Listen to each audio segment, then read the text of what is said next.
Hello, moderators in training, moderators, other folks interested in Braver Angels. I'm Bill Doherty, and in this video, I'm going to be talking about the moderator role, the essence of it, the values and attitudes, be talking about distinctions between facilitating and presenting or instructing. I'm going to talk a bit about creativity and freelancing, and then just some sort of final advice or perspectives for moderators. Well, the moderator role is crucial in the work of Braver Angels. Let's just be really clear about that. This is the frontline representation at the local level and really at the national level now of what we are about as Braver Angels. So our moderators are the core in many ways of how we engage the public. So I want to talk about first values and attitudes, core dispositions that I think it takes to be a good moderator. And one of those is wanting to help bridge divides rather than win people to your perspective. In the when I review the applications for moderators, I'm looking for that. There have been some people I've turned down who, in their reasons for wanting to be a moderator, said they just think there are a lot of people who are, without the right facts about how our country works and about proper values, and they want to bring them along. So you have to want to help people connect, to bridge divides, rather than to have them think more like you. Another one is you really ideally appreciate the contributions of conservatives and liberals and others to our nation's well-being, to not just tolerate, to not have a perspective that you're going to be accepting the viewpoints of people who are probably thoroughly wrong, but because you're a nice person. Know that both conservatives and liberals, conservatism, liberalism, whatever terms you want to use, all the other isms about what libertarians have to offer, what socialists have to offer, if you will, that anybody who comes to our workshop with a desire to bridge divides and to learn, that the perspective they bring has something to contribute. The next one, in terms of values and attitudes, of wanting to help people listen and express themselves well, whatever the content of their views. So again, this idea that you are there to help people bring their best communicative selves, irrespective of the particular viewpoint they're going to bring. Now, you might be saying to yourself, well, what if somebody is a neo-Nazi hater or whatever? What I can assure you is that those folks don't really want to take the time, the hours, to come to one of our workshops. That just doesn't happen. So you can pretty well rest assured that in helping people communicate their views in a respectful way and to listen to others, you're not going to be fostering hate and views that are completely inhumane.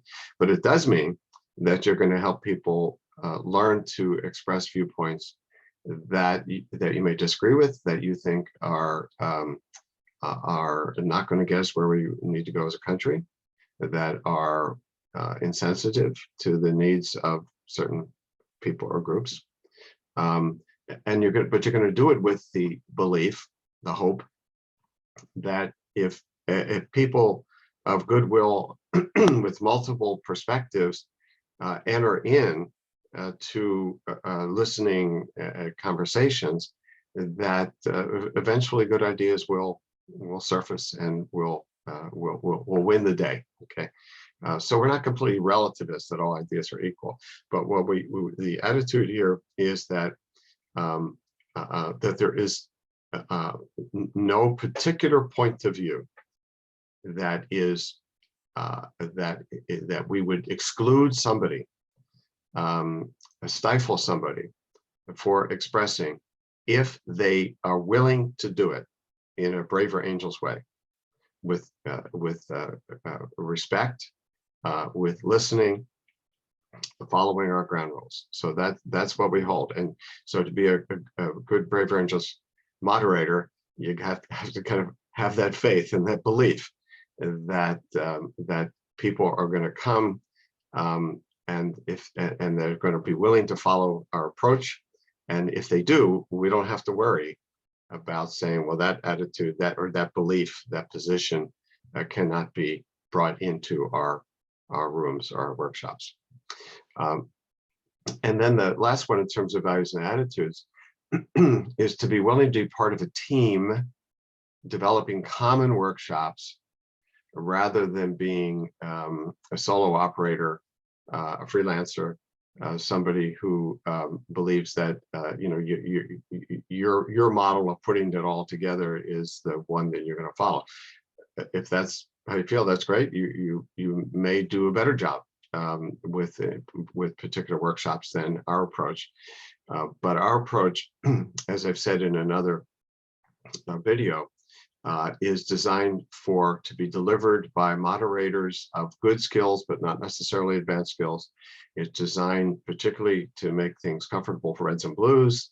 And we want to be able to deliver something, to offer something to the nation, where if they sign up for one of our workshops, they know what they're going to get, as opposed to they're going to get something that is a kind of one-off for the moderator. So you have to be willing to be part of a team. We add new workshops. We look at our workshops to see if they need to be changed, but we do it together as a community. Okay, so those are some values and attitudes: wanting to help bridge divides rather than win people over, appreciating the contributions of both conservatives and liberals, wanting to help people listen and express themselves, whatever the content of their views, and being part of a team. So that's the first one, values and attitudes. Second, presenting versus moderating versus facilitating. So the roles on the ground.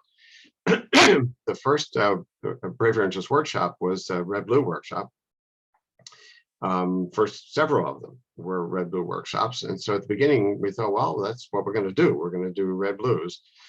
And then we thought about, well, what's the role of the person doing it? And we deliberated between facilitator and moderator. And we thought facilitator may sound a little more blue than moderator. And so we just settled on moderator. But then we also developed skills workshops. So the skills for bridging the divide one came along soon thereafter. And so we're also glad we didn't choose facilitator, because moderator is a bit of a more general term than facilitator. So moderator is what we went with. However, there are two very distinct roles that moderators play in our workshops. So in the red-blue workshop and the common ground workshop, which is our newest one where we bring reds and blues together in conversation, it's pretty much a facilitator role. You're not there, you're not teaching and presenting, you're not presenting anything really. And the only bit of teaching is you're coaching people on how to do the exercises, okay, the stereotypes and the Q&A. So, but that's within the grounds of a facilitator role. You're really purely a process person. And so those are skills that we look for. In fact, we insist that people who can do our training and have background in the kind of small group work. So it's small group facilitation. Now, if it's done online, there can be multiple rooms and so on going on. So there's various online skills as well that I'm not going to get into. But thinking of it then a small group, face-to-face facilitation. The other kinds of workshops we have are ones that are more instructional workshops. There are skills-based workshops where people come to learn how to communicate better across political differences. And those moderator skills are the skills of presenting, of clarity, of engaging an audience, sometimes a big one, of structuring practices well, knowing that there's some people in the group who aren't going to get it, so going over things a number of times, monitoring how people are doing in those, and giving feedback,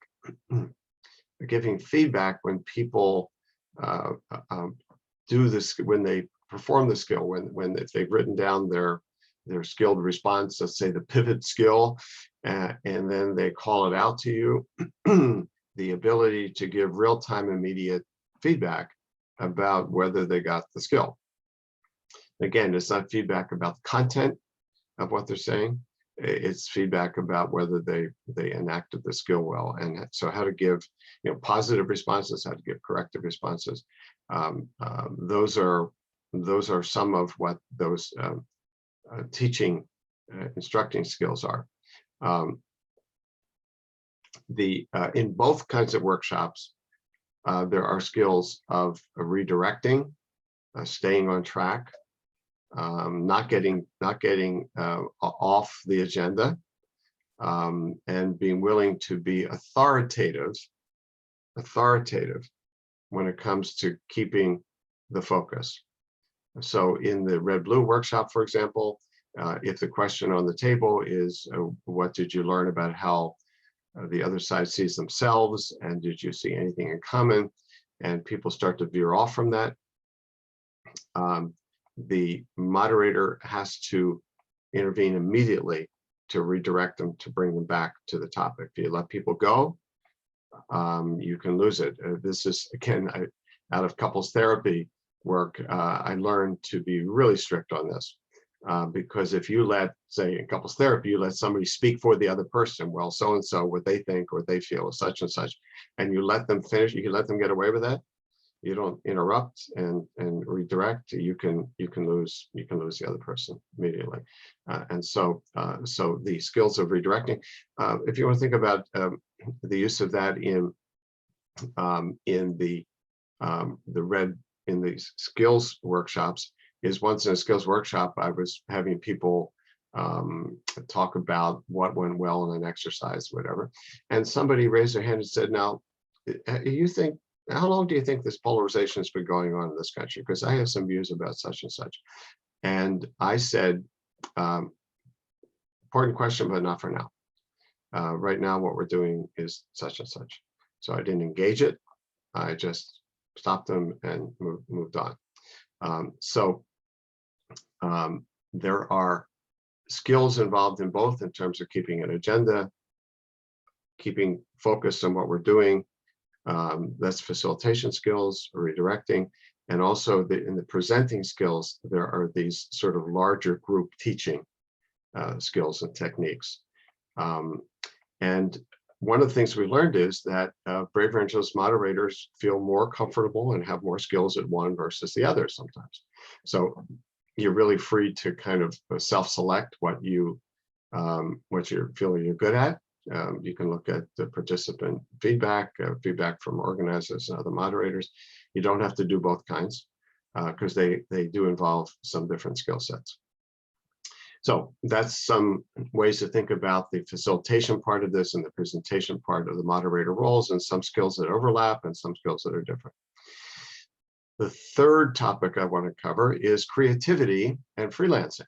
I referred to freelancing a bit earlier, but creativity, you're bringing yourself to this. You're bringing your personality. You're bringing some of your own stories. You're bringing your ability to connect with people. So there's lots of ways in which you are being creative, you are using yourself and all of your abilities to engage, to connect, in some of the workshops to teach, in the more facilitation role to kind of harness people, and to be engaging, So there's lots of opportunity for creativity within the basic structure. And so that's the thing about freelancing.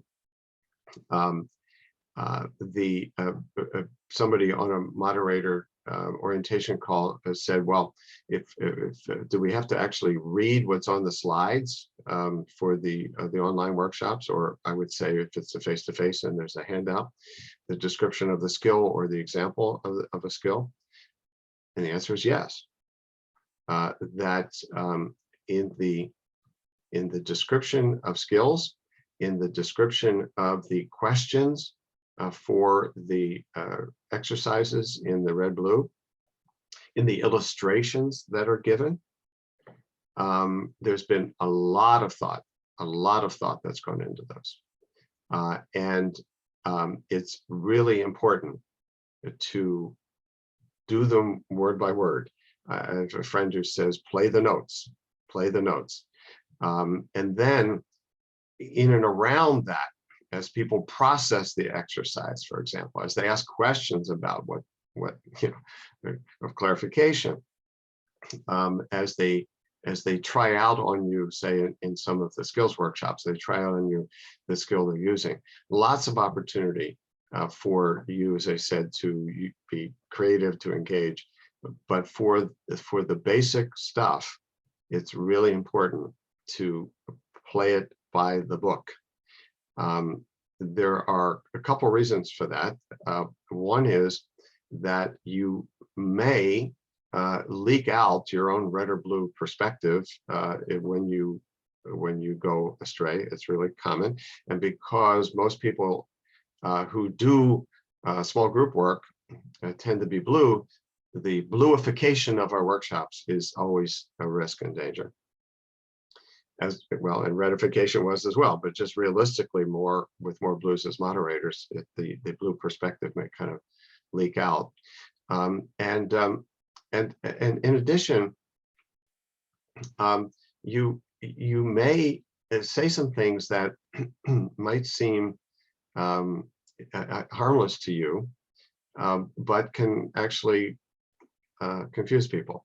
So a recent example, in a skills workshop, the moderator, in giving the instructions for people to pair up and to practice the skills with somebody of the same color, the moderator said, you might want to think about, when you're doing this, you might want to think about somebody in your life who disagrees with you, that you find somewhat difficult.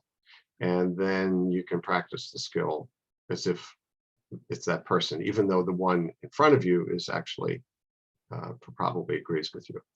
Okay, that may sound harmless, but there is one pair that reported back to us that one individual in a pair reported back to us that she took that to mean she had to come up with who that family member was. And so when she got in her pair, she and her partner had almost no time for practice because they were trying to come up with what family member they would find more difficult. Okay, maybe nobody else in the room got confused that way. But if we wanted to put that into that practice, which I would not want to do, by the way, I would not want to have somebody start identifying and then thinking about the most difficult family member. That's in a different workshop. There's a workshop where we do families and politics, and we have a very structured way for people to think about family members, right?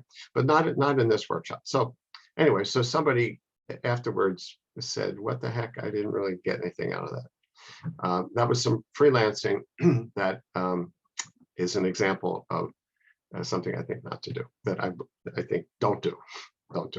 Okay, so the final thing I want to say, and so I covered values and attitudes, presenting moderating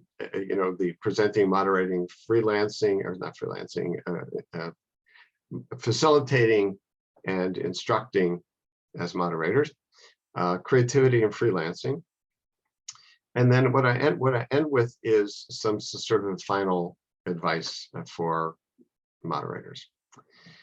And the first it is to let participants affect you, let them move you, especially people who differ from you politically. This is what I and many other moderators have found, that what's going to be so powerful is to just let everybody in the room affect you. And it's powerful, it's enriching, and particularly let people affect you who are on a different political side than you are. And secondly, continually monitor your language and your taken for granted perspectives that others might not share.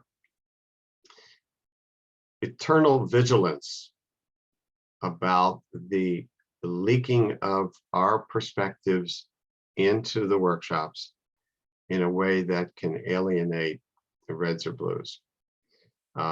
So when somebody, like in a workshop, did an agree statement, something they agreed with on the other side, it may have been about, I can't remember what the topic was, and the moderator, in affirming that it was a good use of the agree skill, added, and I think that's something we can all agree to.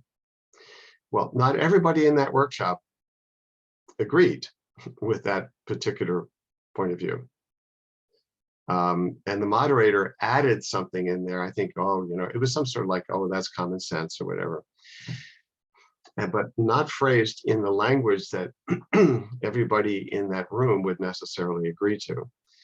And so continual self-vigilance, not to the point of paralysis, but for me, a key is to always be role-taking people who would have various positions, and to make sure that I don't leak into the more kind of open-ended conversational parts of what we do, a perspective that some in the group may not find congenial to their own. That's not our job. We're to be neutral. What I'm saying is it takes continual vigilance. And then finally, to be grateful, as I am, about this privilege, really, of being helpful to the people who come to our workshops and to our divided nation. When I talk to people who are feeling down and pessimistic and struggling for hope for our country, I don't identify with hopelessness because I feel I have an opportunity to do something. It'd be hard to say we've made the country less polarized since we started in 2016, but we're trying. I'm trying. I'm working at it and doing my part. And I know you are doing your part. And so my final words are, what an honor, what a privilege it is to be able to do this work of depolarizing and healing, both for the people who come to our workshops and as they spread it out there, and for our nation. So I'm glad you're on board. It's a great journey. It's a happy journey.